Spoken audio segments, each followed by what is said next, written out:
एक विचार इस दौर के लिए बेहद जरूरी है। नाम ज्योतिबा फुले।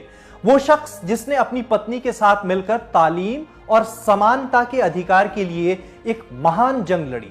महिलाओं और दलितों की अपमान भरी जिंदगी में बदलाव लाने के लिए वो हमेशा लड़ते रहे। ज्योतिराव फुले और उनकी पत्नी सावित्रीबाई ने 1 जनवरी 1848 को पुणे के बुधवार पेट के भिड़ेवाड़ा में लड़कियों के पहले स्कूल की शुरुआत की।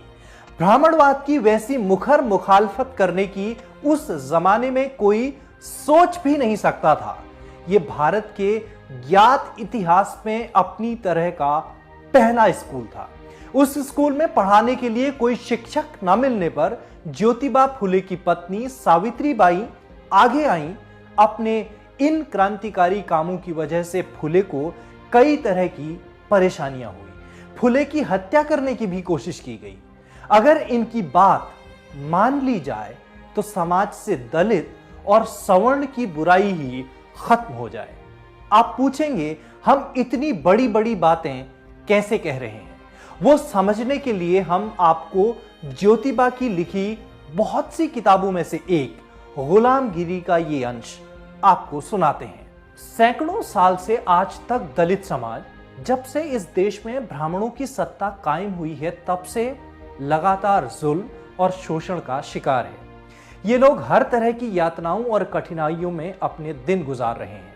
ये अपने आप को ब्राह्मण, पंडा, पुरोहितों की जुल्म ज्यादतियों से कैसे मुक्त कर सकते हैं? यही आज हमारे लिए सबसे महत्वपूर्ण सवाल है। यही इस ग्रंथ का उद्देश्य है। यह कहा जाता है कि इस देश में ब्राह्मण पुरोहितों की सत्ता कायम हुए लगभग 3000 साल से भी ज्यादा समय बीत गया होगा। वे लोग परदेश से यहां आए। उन्होंने इस देश के मूल निवासियों पर बर्बर हमले करके इन लोगों को अपने घर बार से, जमीन जायदाद से वंचित करके अपना गुलाम बना लिया। उन्होंने इनके साथ बड़ा अमानवीय रवैया अपनाया था। सैकड़ों साल बीत जाने के बाद भी दलितों में बीती घटनाओं की स्मृतियां ताजी देखकर ब्राह्मणों ने अपनी क्रूरता के प्रमाणों को नष्ट कर दिया।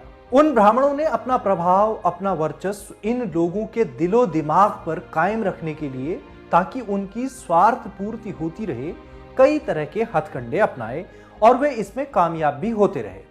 उस समय ये लोग सत्ता की दृष्टि से पहले ही पराधीन हुए थे और बाद में ब्राह्मण, पंडा, पुरोहितों ने उन्हें ज्ञानहीन, बुद्धिहीन बना दिया, जिसका परिणाम यह हुआ कि ब्राह्मण, पंडा, पुरोहितों के दांव पेच, उनकी जालसाजी इनमें से किसी के भी ध्यान में नहीं आ सकी। ब्राह्मण पुरोहितों ने इन पर अपना वर्चस्व कायम करने के लिए, इन्हें हमेशा हमेशा के लिए अपना गुलाम बनाकर रखने के लिए सिर्फ अपने निजी हितों को ही मद्देनजर रखकर एक से अधिक बनावटी ग्रंथों की रचना करके कामयाबी हासिल की।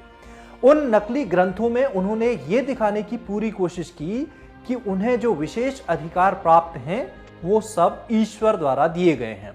इस तरह का झूठा प्रचार उस समय के अनपढ़ लोगों में किया गया और उस समय के दलित समाज में मानसिक गुलामी के बीज बोए गए। उन ग्रंथों में यह भी लिखा गया कि शूद्रों को ब्रह्म द्वारा पैदा करने का उद्देश्य ब्राह्मण पुरोहितों की सेवा करना भर था।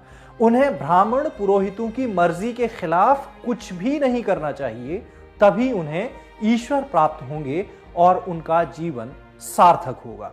लेकिन आज अगर कोई इन ग्रंथों के बारे में मामूली ढंग से भी सोचे तो उन्हें इसकी सच्चाई तुरंत समझ में आ जाएगी। इन ग्रंथों में हर तरह से ब्राह्मण पुरोहितों को ही महत्वपूर्ण बताया गया है। ब्राह्मण पुरोहितों का दलितों के दिलो दिमाग पर हमेशा हमेशा के लिए वर्चस्व बना रहे, इसीलिए उन्हें ईश्वर से भी श्रेष्ठ दिखाया गया है। जिस ईश्वर ने सभी मनुष्यों को अपने द्वारा निर्मित इस सृष्टि की सभी वस्तुओं को समान रूप से उपभोग करने की पूरी आजादी दी है, उस ईश्वर के नाम पर ब्राह्मण, पंडा, पुरोहितों ने एकदम झूठ मूठ ग्रंथों की रचना की। औरों के मानवीय हक को नकारते हुए स्वयं मालिक हो गए।